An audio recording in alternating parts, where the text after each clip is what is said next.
Thank you, Tony. We got a coffee drink break will be outside. Thank you for joining us. I'm not a salesperson, so I always get intimidated when I have to teach salespeople how to sell. That's not my thing. I'm an operations person, and I've been doing process and operations for 30 years, quality improvement, as well as medical underwriting. But I'm not dynamic like Alan, I have cartoons. So, but I won't read the cartoons. Part of this program is to get you in front of clients. Once you get in front of clients, when you do the fact finding, you just don't know what you're going to find, and you got to deal with what you find. My goal tonight, or this morning, rather, is to help you move beyond transactional sales. So I want to convince you to do fact finding, help you review what happens with impaired risk and medical underwriting, and provide you some tools to help you do this. The sales is a process, asking the right questions, listening carefully. I don't have to go through this in detail for you, but when you have a process, it gives you the opportunity to measure what works for you, analyze the results of your process. So as you go through these various processes of sales, look what you're doing, see whether it's working, see when your sales are going up. If it's not going up, got to figure out what you're doing wrong, what are the opportunities for improvement. Look at each step in the process, see whether you're doing it right, whether you can improve upon it. Even if you're doing it good, you can do it excellently. Tony asked me to do it, easy solution to underwriting. It's not easy, it's a complex, intrusive, and intimidating process, just like finding the financial underwriting or the financial questions. You need to obtain essential information, needs to be organized, problems have to be defined, and we have to suggest solutions. The bottom line for us, though, is we serve our clients, and it's the opportunity for additional sales. So fact finding essentially medically or financially is field underwriting. Is that me? But there's some soft things that go on. When I was a practicing physician for 30 years, and people come to me, the first thing I ask, what brings you to see me? And then I got to go through a history and get details. In that process, just like in selling financial products, though, you're establishing expertise, credibility, professionalism, you're building relationships, you're building trust. You validate the sales process, you validate the underwriting process. It also makes you avoid the traps of assumptions. As a gynecologist, if I see a woman coming in with pelvic pain or bleeding, the first thing I don't want to do is suggest a hysterectomy. I don't know what the hell's going on. So when you're trying to sell products and serve your client, you have to avoid the traps of assumption. You're also trying to convince the client that you have integrity, competence. You want them to be comfortable divulging pertinent facts. It allows you to gather data. It helps you to manage expectations. Not only the client's expectations, but your own expectations. And managing your own expectations is very, very important. You can't think about what you're going to do with the commission as soon as you get a lead. It just doesn't work. It's not good for your business in the long run, and it definitely isn't good for your client. So what skills do we need to develop? And this is what Alan says, it takes practice. You need to elicit and profile medical problems and underwriting risk. You need to know specific questions about conditions that affect underwriting. You need to manage expectations unique to the problem, whether it be underwriting, issuance of the policy, the cost, or your general strategy for what you're selling, what products you are. You need to impress upon the client with less than the expected rate, the appropriateness of action with the best offer. If you get a client that needs the product you're trying to sell, they need life insurance, they come back graded, or they come back standard plus rather than preferred. There's a reason for that. If the client needs the insurance, they need to get it. And so when we get you the best rating, which we're going to try to do with the best processes and most interest for you and your client, you got to try to establish the expectation that the client's going to have problems with your meetings with him, and that the offer is good and he still needs the product. You also have to prepare the client for the process of underwriting, medical underwriting, examinations, inspections, and the possibility as we go along, particularly with complex medical situations, more requirements. So I think rather than looking at this as a burden, you don't want to be afraid to ask. It demonstrates knowledge, professionalism. It demonstrates concern. It establishes realistic expectations. It establishes a bond and a trust. It also allows you to use your resources efficiently. If you are selling life insurance and your appointment is for someone who's uninsurable, you got to not waste your time. You also want to take that opportunity to maybe look and see, is this an opportunity for conversion of a term, survivorship, an annuity? What are the products you have in your armamentarium to satisfy the individual's financial needs? You're going to need to have their financial fact-finding plus their medical fact-finding to serve your clients. Do it right and you'll increase your sales, and you'll add sales that aren't just order taking. So let's quickly review the basics of underwriting. What is underwriting doing? Basically, it's risk selection process, and the underwriter's primary function is to protect the insurance company against the adverse selection and fraudulent intent. I look at it as a battle between sales and actuary to try to get profit. So the marketing people, you're trying to sell, the actuary is trying to make sure that what you sell makes a profit. And there's always conflict. So that's my second cartoon. Can everybody read it? Okay. So the mortality rate. This is a mortality curve. The ages at the bottom going from birth to around 85, and the rate per 100,000. So 2 per 100,000 represents 2%. And look at about 65, it really starts taking off. At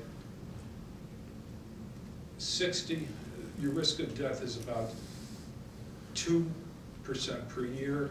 As you get to 85 or so, it goes up to about 6% per year. This is a bar graph showing the same thing. Convert this to life expectancy. At 5 years of age, male's going to live on the average to 82. This is a couple of years old, but it's relatively current. Female lives 4 years longer. The older you get, if you're surviving, the more you're going to live. So if you're 85 and a male, you're going to have a 93-year life expectancy. And at 5, you're going to have an 82-year expectancy. So if you live that long, you got another 11 years. Social Security looks at about an 84-year life expectancy at 62. This is the most common cause of deaths in the United States by age. And the two interesting points for me are, this is the area, this is cancer, and this is coronary vascular disease. So at about age 35, this is where accidents drop off and coronary disease and cancer start taking off.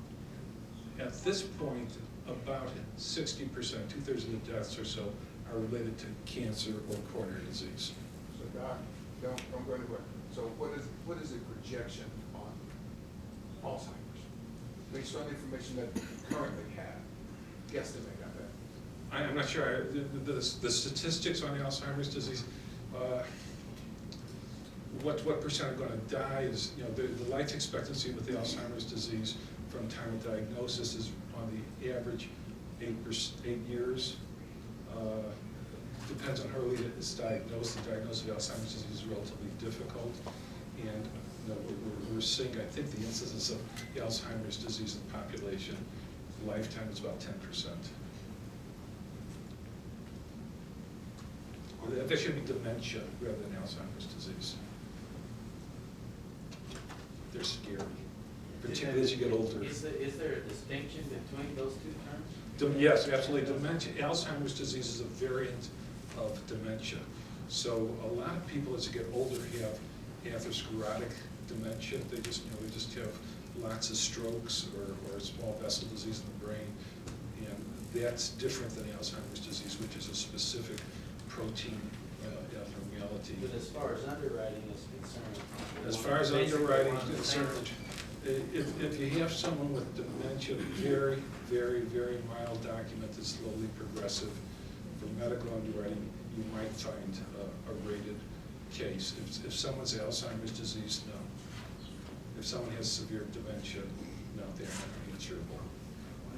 They can be insurable table that's for survivorship, and the survivorship doesn't have to be the spouse on the other end, so there are opportunities there. So basically what the actuary is doing is he's putting all this statistical stuff in, trying to get a probability statement, and the underwriter is trying to figure out where that individual is in the point of the probability statement. I have a question. Yes, sir. In San Diego, a year or so ago, there was a situation where an agent wrote an annuity on an older woman, and it turns out that her roommate found out after the policy was issued that she had beginning stages of Alzheimer's. The agent was subsequently sued. E&O said, not my problem. Insurance company said, not my problem. The agent was hung out to dry, lost his business, everything. What can you recommend that we do to protect ourselves, since we're not doctors? We can't diagnose. And we're gonna write old people who may be in that situation. I think there's, it's great questions, and our compliance people are probably more expertise than I am with that. I think the two things you want to do, there's stuff in the medical history about dementia or someone's on Aricept. You have questions of competency. So if you're sitting in front of someone who can't answer questions reasonably, you got to, as a fiduciary, whatever you think your fiduciary responsibilities in the sale, you have to say, is this individual competent to sign a contract? And that's probably why the agent got hung up, because it had to be apparent that there were, that the person wasn't competent. Showed up after the fact that the roommate was there every day. She figured it out. We're all in that situation. Yeah, I mean, just you have to use your best judgment, and you have to do fact finding, and you have to be credible. If you ask someone, how old you are, what's the date, and they don't know, you got to think, are they competent enough to sign a financial contract? But again, we're not capable of diagnosing. You're not held to that standard. But who was? You probably need a better lawyer. I mean, that's. That's the bottom line. Again, who knows when we're going to be put in that situation? No, the I thing, don't wanna be there. you need to remember your responsibility and keep that in mind, because I think, if you have questions, you may want to have it documented that you did that. Is there a list of questions that you can provide us? I wouldn't make that diagnosis. I mean, you just like you don't have, I can give you questions, a mini mental examination. You don't want to interpret that. That's even worse than selling to someone impaired. I mean, We're just on up the drive. well, I think if your practice is that. You're not, first of all, that story's not exactly as you framed it, if you read the whole case, which I did. Yeah. This agent was guilty. The client had obvious dementia. Okay. And, I didn't know that. yeah, and we read the case law, the truth that came in, and the woman didn't even remember his name. Saying that. Yeah, I didn't know So, that. I mean, some of the things were obvious. I mean, so, the way it was pictured by some of the insurance companies is beware, without any help for you or anybody else. I just wanted to get that in there, so you're belaboring the point.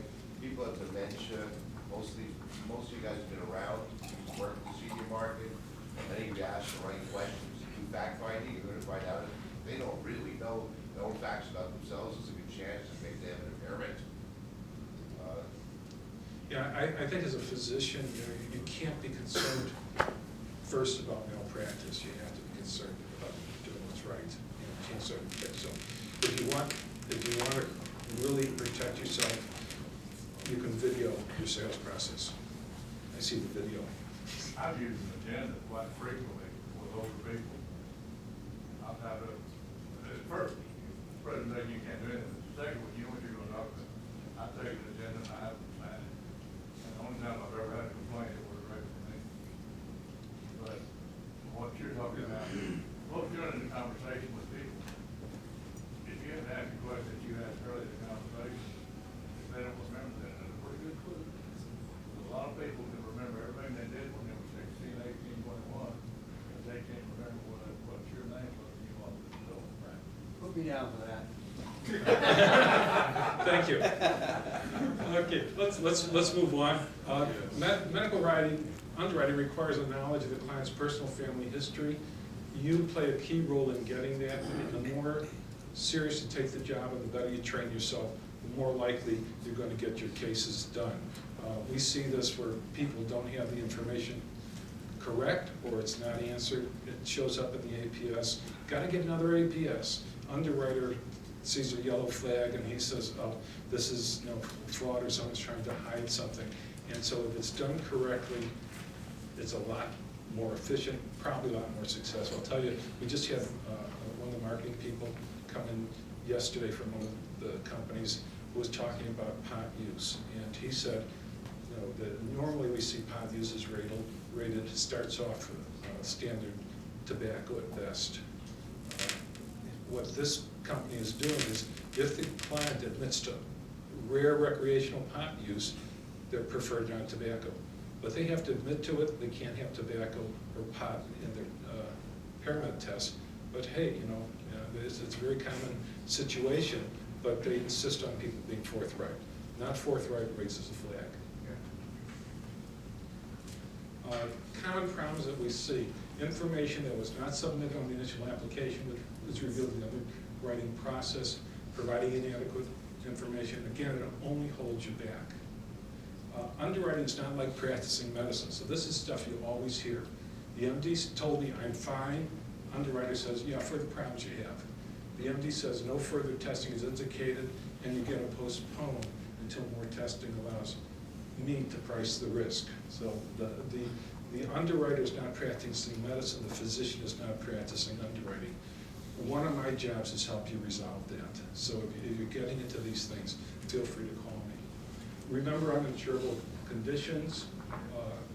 Try to find out if people have been rated in the past for impairments.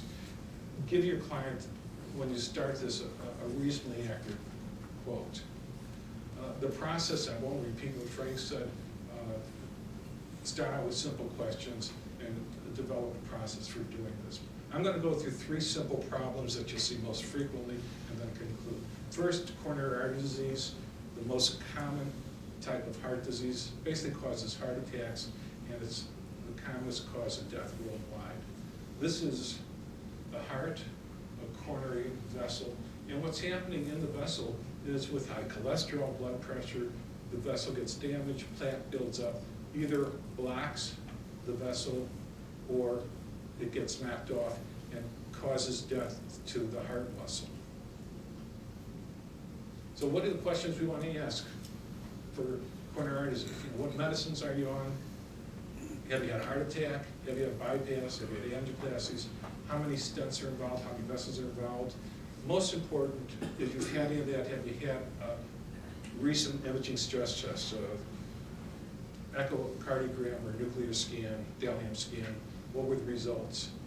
Then a bonus question, if they've had heart damage, most critical is going to be what the ejection fraction. If the heart is a muscle pump, if there's damage, the amount that's ejected goes down, and that's the critical thing for adverse outcome underwriting.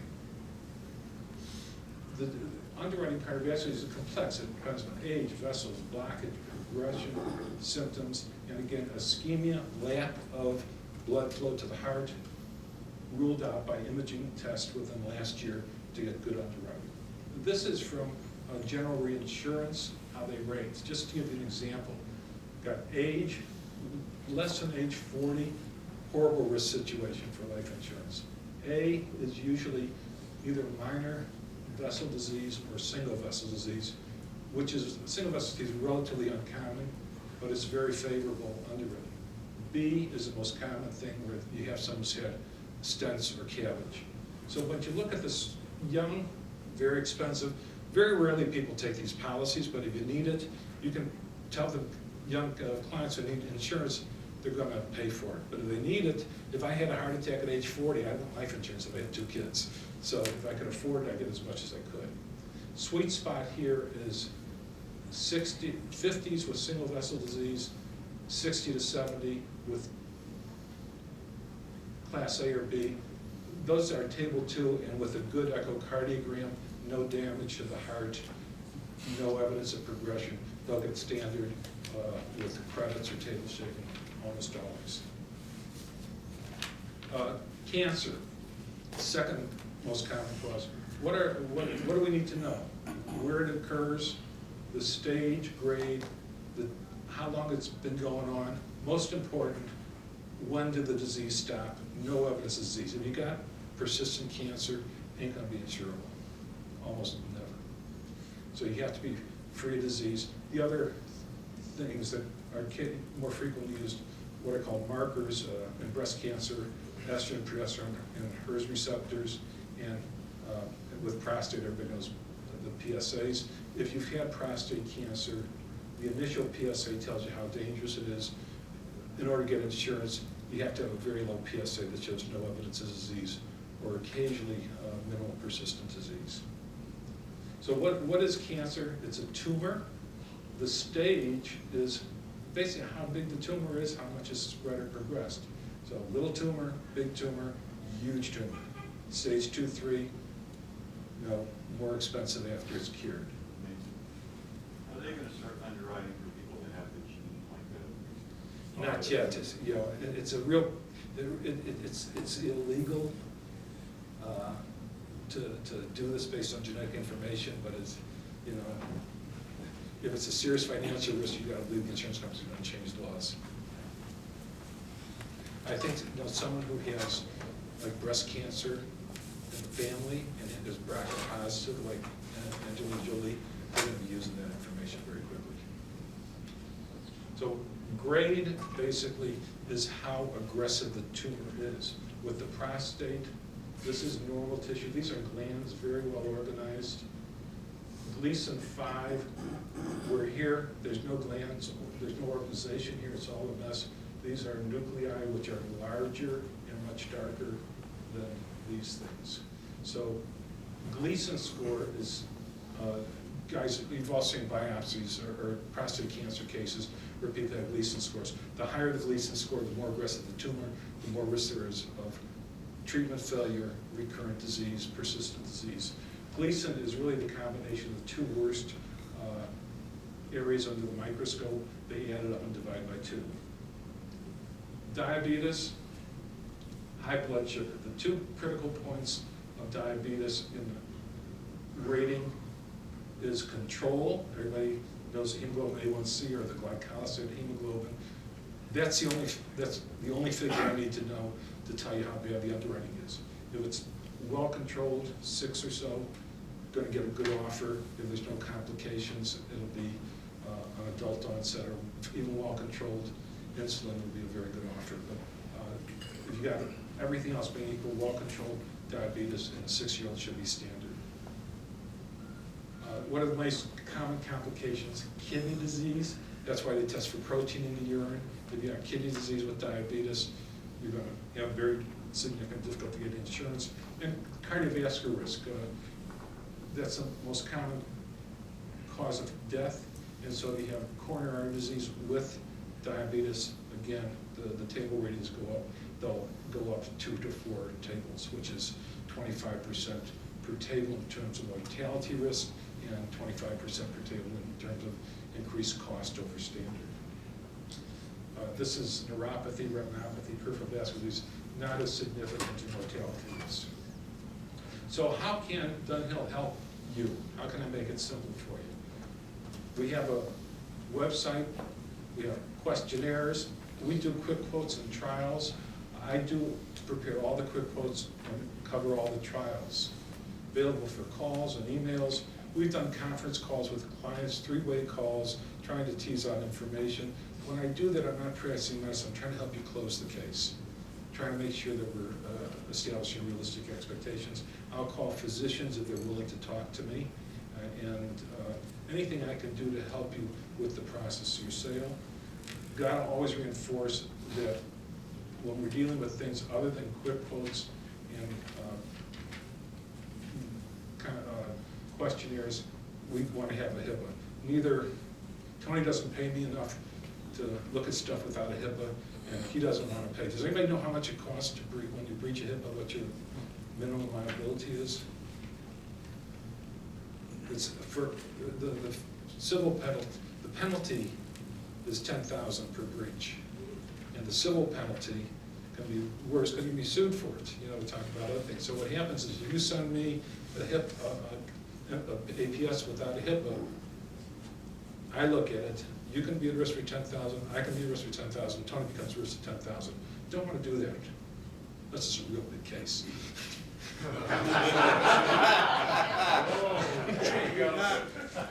So, on the other hand, Tony's got to be pockets. how can Dunhill help with the process? We package the information, cover it, we shop it to all our carriers when it's an impaired risk case, and we negotiate for the best case possible. So again, the tools, go to our website to see agent tools. You scroll down for underwriting on impairment questions, impaired risk questions.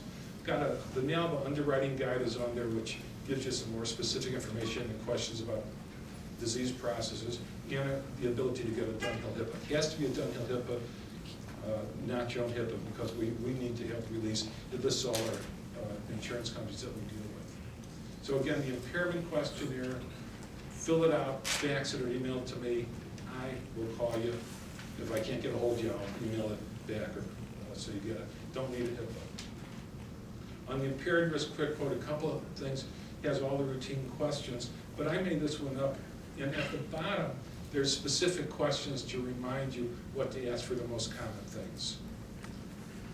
We have impairment questions like most companies have.